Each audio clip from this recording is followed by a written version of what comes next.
ประหยัดกิลุยสนับก็บ่งโอนประหยัดกิลุยปรมีนบ่ยืมนะดอยยืมมันดังคลุนเกไอสมงอมพูนในขนมmessenger บ่ยืมบาน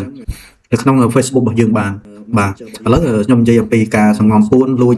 สนับการสัมเนียบ่ยืมในขนม messenger វិញจังរាល់ការតំណងរបស់យើងជាឯកជនភាព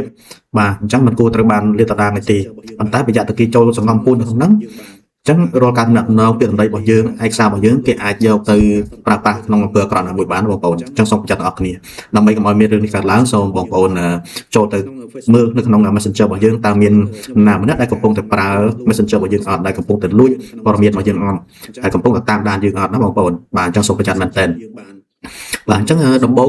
បងប្អូនធ្វើតាមខ្ញុំមកដំណាក់កាលទី1យើងចូលMessenger បងប្អូនមកបាទខ្ញុំចូលតាម Facebook តមកយើងចូល Messenger បាទបន្ទាប់ចូល Messenger មកយើងចូលទៅដល់នៅក្នុងនោះមានចំណុច menu បងប្អូនខាងក្រោមខាងស្ដាប់បន្ទាប់មកបងប្អូនចុចយកពាក្យ setting មកបាទហើយបន្ទាប់មកយើងយកពាក្យ privacy and safety បងប្អូនយើងយកអាហ្នឹងហើយបានយើងតម្កល់វាឡើងទៅលើទៅយើងនឹងយកពាក្យមួយទៀត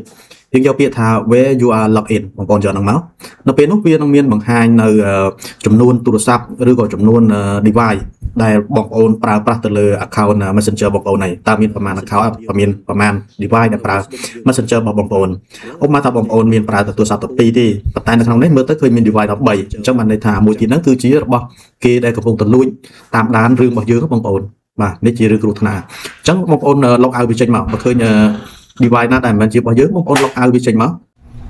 បាទឥឡូវខ្ញុំឧទាហរណ៍ឲ្យមួយបងប្អូនណាបាទខ្ញុំឧទាហរណ៍ឲ្យមួយឥឡូវ account របស់ខ្ញុំមួយនេះខ្ញុំប្រើទៅលើ device ចំនួន3បាទចំនួន3បងប្អូន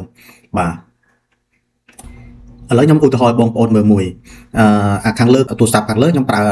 Messenger ទូរស័ព្ទដដែលហ្នឹងខ្ញុំប្រើ Facebook អញ្ចឹងវាមាន Messenger ផង Facebook ផងឥឡូវខ្ញុំចូលទី2ខ្ញុំចូលទី2account Facebook បងប្អូនអញ្ចឹងខ្ញុំចូលមកហើយខ្ញុំសាក់ log out វាឲ្យបងប្អូនមើលជាឧទាហរណ៍ហើយទីតាំងនេះដែរវាបង្ហាញអំពីថាតើទូរស័ព្ទដែលកំពុងតែប្រើប្រាស់ account មួយហ្នឹងMessenger មួយហ្នឹងឬក៏ Facebook មួយហ្នឹងវានៅតំបន់ណានៅខេត្តណាទីតាំងណាអញ្ចឹងវាចង្អុលប្រាប់ឲ្យបងប្អូនអញ្ចឹងនេះជាការបញ្ជាក់មួយឲ្យយើងដឹងថាតើអ្នកដែលកំពុងតែប្រើប្រាស់ account របស់យើងហ្នឹងគឺគាត់នៅខេត្តណានៅតំបន់ណាហ្នឹងជាអាចដឹងបានណាបងប្អូនបាទឥឡូវត្រឡប់មកដល់រឿងដើមយើងវិញការ log out នៅពេលដែលយើង log out យើងចុចអក្សរ log out ពណ៌ក្រហមខាងក្រោមមកបងប្អូនចុចមកបាទនៅពេលដែលយើងចុច log out ហើយវានឹងឲ្យយើងបញ្ជាក់ភាសាទៀតតើយើងប្រកាសថា log out ចាក់ចេញពីទូរស័ព្ទនឹងមែនអត់អញ្ចឹងបើសិនជាប្រកាសហើយយើងចុច log out ភាសាទៀតណាបងប្អូនចុចបញ្ជាក់មកអញ្ចឹងបានន័យថាពេលបងប្អូនចុចហើយការ log out គឺទទួលបានជោគជ័យហើយបាទហើយបងប្អូននឹងមានសុវត្ថិភាពហើយបាទប៉ុន្តែបងប្អូនត្រូវច្បាស់ថា device ដែលបងប្អូនថាត្រូវ log out ចោលហ្នឹងគឺជាប្រកាសជារបស់គេឬមិនមែនឬក៏ជារបស់បងប្អូនបើសិនជារបស់បងប្អូន log out ទៅបងប្អូនត្រូវប្រកាសមួយទៀតថាបងប្អូនត្រូវចាំ password account របស់បងប្អូនបើមិនចង់ទេវាជាការលំបាកត្រូវការត្រូវ password អីភាសាទៀតណាបងប្អូនបាទអញ្ចឹងប៉ុន្តែដោយសារខ្ញុំ log out log in អីខ្ញុំមានចាំ password របស់ខ្ញុំហើយអញ្ចឹងការ log out log in វាជារឿងធម្មតាទេប៉ុន្តែបើសិនជាយើងអត់ចាំលេខកូដអញ្ចឹងវាជារឿងពិបាកមួយបាទជារឿងផ្សេងទៀតណាបងប្អូនតែបើមិនអីទេបើសិនជាយើងដឹងថា device ហ្នឹងយើងប្រើរងថ្ងៃប្រើតែទូរស័ព្ទតែមួយ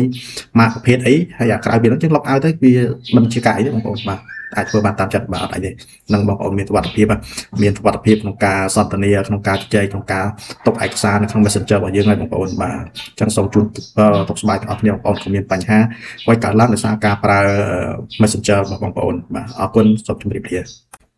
បាទហើយម្យ៉ាងទៀតសូមបងប្អូនកុំភ្លេចចែករំលែកវីដេអូនេះចែកជូនដល់បងប្អូនមិត្តភ័ក្តិជាទីស្រឡាញ់របស់យើងផងដើម្បីឲ្យគាត់បានដឹងថាតើ Messenger របស់គាត់ account របស់គាត់កំពុងតែមានសុវត្ថិភាពឬក៏អសុវត្ថិភាពបាទកុំឲ្យមានបញ្ហាណាមួយកើតឡើងតែយើងអត់បានដឹងមុនណាបងប្អូនមិនធម្មតាទេបាទតបែកធ្លាយបែកអី